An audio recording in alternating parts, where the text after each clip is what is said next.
Nova Vulgata, livro do Gênesis, capítulo 14. Abrão resgata Ló e é abençoado por Melquisedeque.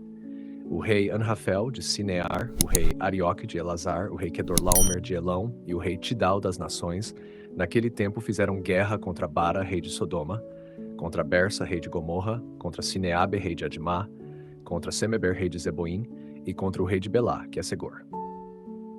Todos esses reis reuniram-se no vale de Sidim, que hoje é o Mar Salgado.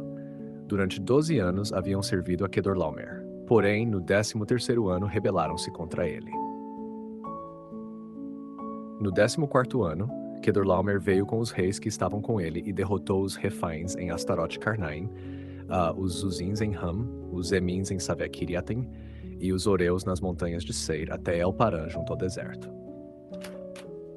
Depois voltaram e chegaram à fonte de Mispat, isto é, Cades. Conquistaram toda a região dos Amalecitas e também dos amorreus que habitavam em Hazason-Tamar. Então saíram o rei de Sodoma, o rei de Gomorra, o rei de Admá, o rei de Zeboim e o rei de Belá, que é Segor, e dispuseram-se em ordem de batalha no vale de Sidim contra Quedorlaomer, rei de Elão, Tidal, rei das nações, Anrafel, rei de Sinear, e Arioque, rei de Elazar, 4 reis contra 5. O vale de Sidim estava cheio de poços de betume. Os reis de Sodoma e Gomorra fugiram e caíram neles. Os que restaram refugiaram-se nas montanhas. Os vencedores tomaram todos os bens de Sodoma e Gomorra, bem como todos os seus mantimentos, e partiram. Levaram também Ló, sobrinho de Abrão, que morava em Sodoma, juntamente com todos os seus bens. Um dos que haviam escapado veio anunciar o ocorrido a Abrão, o hebreu, que habitava junto aos carvalhos de Manre, o amorreu, irmão de Escol e de Aner. Estes eram aliados de Abrão. Quando Abrão soube que seu sobrinho havia sido capturado, reuniu 318 homens nascidos em sua casa e perseguiu os inimigos até Dan. Durante a noite dividiu seus homens em grupos, lançou-se sobre eles, derrotou-os e perseguiu-os até Obá, ao norte de Damasco. Assim recuperou todos os bens, trouxe de volta seu sobrinho Ló com tudo o que lhe pertencia, bem como as mulheres e todo o povo. Depois que Abrão voltou da derrota de Quedorlaomer e dos reis que estavam com ele, o rei de Sodoma saiu ao seu encontro no vale de Savé, isto é, o vale do rei. Então Melquisedeque, rei de Salém e sacerdote do Deus Altíssimo, trouxe pão e vinho e abençoou Abrão, dizendo: Bendito seja Abrão pelo Deus Altíssimo, Criador do céu e da terra.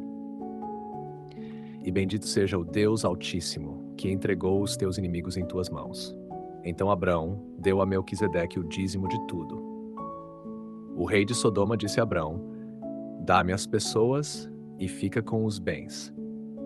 Mas Abrão respondeu: Levanto a minha mão ao Senhor, o Deus Altíssimo, Criador do céu e da terra, que não tomarei absolutamente nada do que é teu, nem um fio, nem a correia de uma sandália, para que não digas: fui eu quem enriqueceu Abrão.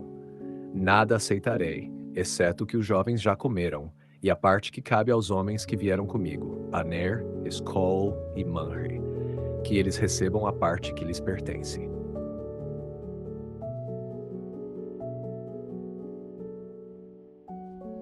Para o Gênesis, capítulo 14, o comentário patrístico mais rico, influente e profundamente cristológico é o de Santo Ambrósio de Milão.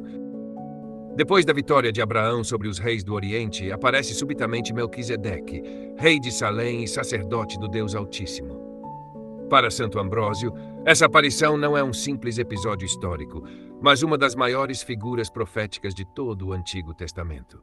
Melquisedeque oferece pão e vinho, não animais para sacrifício. Esse gesto anuncia um culto novo e perfeito, que alcançará sua plenitude muitos séculos depois, na instituição da Eucaristia por nosso Senhor Jesus Cristo.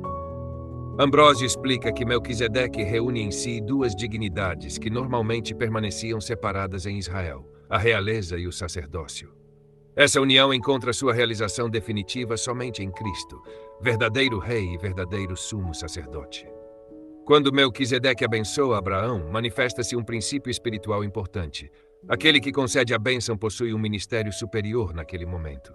Assim, Abraão, pai dos crentes e depositário das promessas divinas, recebe humildemente a bênção daquele sacerdote misterioso. O fato de Abraão oferecer o dízimo de tudo demonstra reconhecimento da autoridade sacerdotal de Melquisedeque e prefigura a entrega de todos os bens a Deus. Ambrósio observa ainda que, logo após receber essa bênção, Abraão recusa qualquer recompensa oferecida pelo rei de Sodoma. Quem acaba de ser enriquecido pelas bênçãos divinas já não deseja riquezas humanas. A verdadeira recompensa do justo não consiste nos bens terrenos, mas na amizade de Deus. Desse modo, o capítulo inteiro forma uma sequência espiritual. Primeiro, a luta contra o mal. Depois, a vitória concedida por Deus. Em seguida, a bênção sacerdotal. E, finalmente, o desapego às riquezas do mundo. Esse caminho antecipa a vida cristã. O fiel combate o pecado, recebe a graça de Deus, alimenta-se do verdadeiro pão do céu e aprende a colocar sua confiança não nas riquezas passageiras, mas somente no Senhor. Fundamentação bíblica, segundo a tradição. Os padres da Igreja observam que este capítulo é um dos textos mais importantes para compreender a pessoa de Cristo. O Salmo 109 proclama, open quote, "Tu és sacerdote para sempre, segundo a ordem de Melquisedeque." Close quote. A carta aos Hebreus, capítulos 5 a 7, retoma amplamente essa passagem para demonstrar que Cristo é o verdadeiro sacerdote eterno prefigurado por Melquisedeque. Por isso, desde os primeiros séculos do cristianismo, a oferta do pão e do vinho foi entendida como uma das mais claras prefigurações da Santa Eucaristia presentes em todo o Antigo Testamento.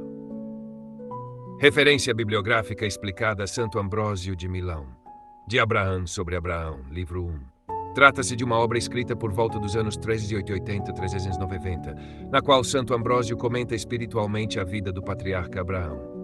Nela, o autor apresenta Abraão como modelo de fé, obediência e desapego, interpretando diversos acontecimentos de sua vida como figuras que anunciam Cristo e os sacramentos da nova aliança.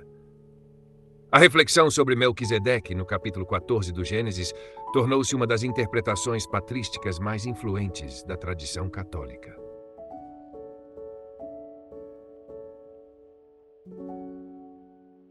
Queridos ouvintes, chegamos ao fim deste audiolivro e quero expressar minha profunda gratidão a todos que permaneceram conosco até aqui. Sua dedicação em acompanhar essa obra é um verdadeiro sinal de busca pela sabedoria e pelo crescimento espiritual.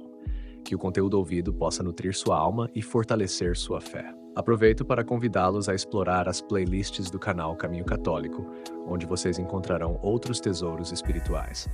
São obras que podem acompanhar e iluminar sua jornada, como Castelo Interior de Santa Teresa de Jesus, Confissões de Santo Agostinho, Palavras Bíblicas com o Evangelho comentado por grandes eclesiásticos, Filoteia de São Francisco de Sales, Tratado da Verdadeira Devoção à Santíssima Virgem, de São Luís Maria de Montfort, A Imitação de Cristo, de Tomás de Kempis, e As Três Idades da Vida Interior, do padre Garrigou Lagrange.